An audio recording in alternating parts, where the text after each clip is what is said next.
Good morning everyone. तो कैसे हैं आप सब। तो आइए आज हम फिर शुरू करते हैं एक मोटिवेशनल स्टोरी। तो आज मैं आपको सुनाती हूँ एक बाज की कहानी। दुनिया में पक्षियों की बहुत सारी प्रजातियाँ हैं, 10,000 से भी ज़्यादा। पक्षी का नाम आते ही हमारे ध्यान में क्या आता है? दो पंजे, एक गर्दन, एक चोंच, दो पंख। सब पक्षी एक जैसे ही होते हैं, क्या अलग है? कुछ भी नहीं। लेकिन एक पक्षी ऐसा है जो 120 किलोमीटर प्रति घंटा की रफ्तार से उड़ सकता है। अपने शरीर के वजन से भी कई गुना ज़्यादा वजन के शिकार को लेकर झपट्टा मारकर उड़ सकता है। और उसकी यही ताकत, यही टैलेंट ही उसे और पक्षियों से अलग करती है और उसे पक्षियों का राजा घोषित करती है, जिसे हम बाज के नाम से जानते हैं। उसके अंदर ये टैलेंट कैसे है? जब और पक्षी होते हैं, पैदा होते हैं, बहुत छोटे चूज़े, तो वो ची ची करना सीख रहे होते हैं तब। लेकिन बाज का जब बच्चा पैदा होता है तो पैदा होते के साथ ही मादा बाज उस बच्चे को हज़ारों किलोमीटर ऊंचा आसमान में ले जाकर और उसे हवा में नीचे फेंक देती है। यहीं से शुरू होती है एक बाज की कहानी। बाज के बच्चे को बहुत डर लगता है कि पता नहीं अब क्या होगा, किसी भी क्षण मेरा जीवन समाप्त हो सकता है। तेज गति से वो धरती की तरफ, नीचे की तरफ आ रहा है। धीरे धीरे उसके पंख खुलने लगे हैं, लेकिन उड़ना उसे अभी भी नहीं आया। उसे लगता है कि अब तो मैं गया, मेरा जीवन समाप्त होने ही वाला है।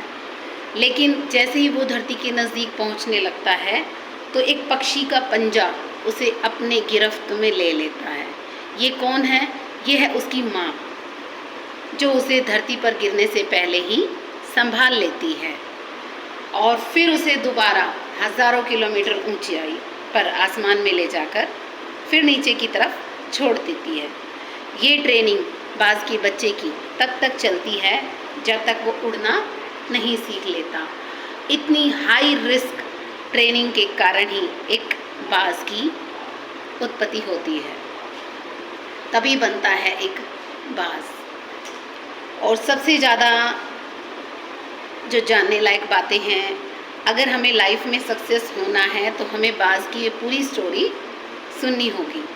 बाज का जो जीवन होता है वो 70 साल का होता है, लेकिन जब वो 40 साल का होता है उसके पंजे बढ़ के मुड़ जाते हैं, जिससे वो अपना शिकार प्रॉपरली पकड़ नहीं पाता। उसकी चोंच मुड़ के टेढ़ी हो जाती है, जिससे वो उस शिकार को निगलने में मुश्किल होती है। उसके पंखों का वज़न इतना ज़्यादा हो जाता है जिससे वो ऊंचाई पर नहीं उड़ पाता। शरीर की इन कमियों के कारण वो निस्सहाय अवस्था में अपने आप को महसूस करता है। उसके पास सिर्फ और सिर्फ 3 ही रास्ते होते हैं। पहला रास्ता, या तो वो अपनी ज़िंदगी को ख़त्म कर दे, सुसाइड कर ले, प्राण त्याग दे। दूसरा रास्ता, इन परेशानियों के आगे हार मान के गिद्ध की तरह दूसरों के द्वारा छोड़े गए भोजन पर निर्भर हो जाए। और तीसरा रास्ता, कि अपना रास्ता खुद बनाए और अपने आप को दोबारा इस संसार में प्रतिस्थापित करे। तो बाज पहला और दूसरा रास्ता नहीं चुनता, क्योंकि वो कायर नहीं है। ना तो वो सुसाइड करता है और ना ही वो दूसरों के छोड़े हुए खाने को स्वीकार करता है। वो तीसरा रास्ता चुनता है। इसके लिए जब उसकी ऐसी 40 साल की ऐसी अवस्था आती है तो वो अपने पास की किसी सबसे ऊंची पहाड़ी पर चला जाता है और चट्टान पर चोंच को टक्कर मार मार कर अपनी चोंच को तोड़ लेता है और इंतज़ार करता है नई चोंच के आने का। जब नई चोंच आती है तो अपने पंजों को अपनी ही चोंच से काट देता है और इंतज़ार करता है नए पंजे आने का। और जब नए पंजे आ जाते हैं तो फिर वो अपनी ही चोंच से अपने पंखों को एक एक करके नोच कर फेंक देता है और इंतज़ार करता है नए पंखों के आने का।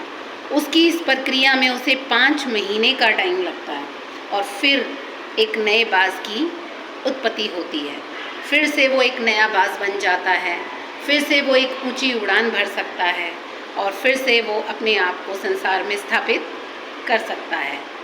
तो यही जो सिचुएशन बाज़ के आगे आई, 3 रास्ते, मनुष्य की लाइफ में भी यही 3 रास्ते होते हैं।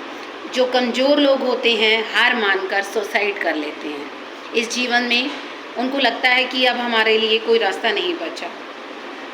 नॉर्मल और ज़्यादातर जो लोग होते हैं वो सफलता के रास्ते को छोड़कर ज़रा सी परेशानियां आती हैं तो उन परेशानियों का सामना करना छोड़ के अपनी नॉर्मल लाइफ रूटीन की जीना शुरू कर देते हैं और सफलता के सपनों को जीना छोड़ देते हैं। लेकिन कुछ लोग ऐसे भी होते हैं जो बाज के तीसरे रास्ते को अपनाते हैं।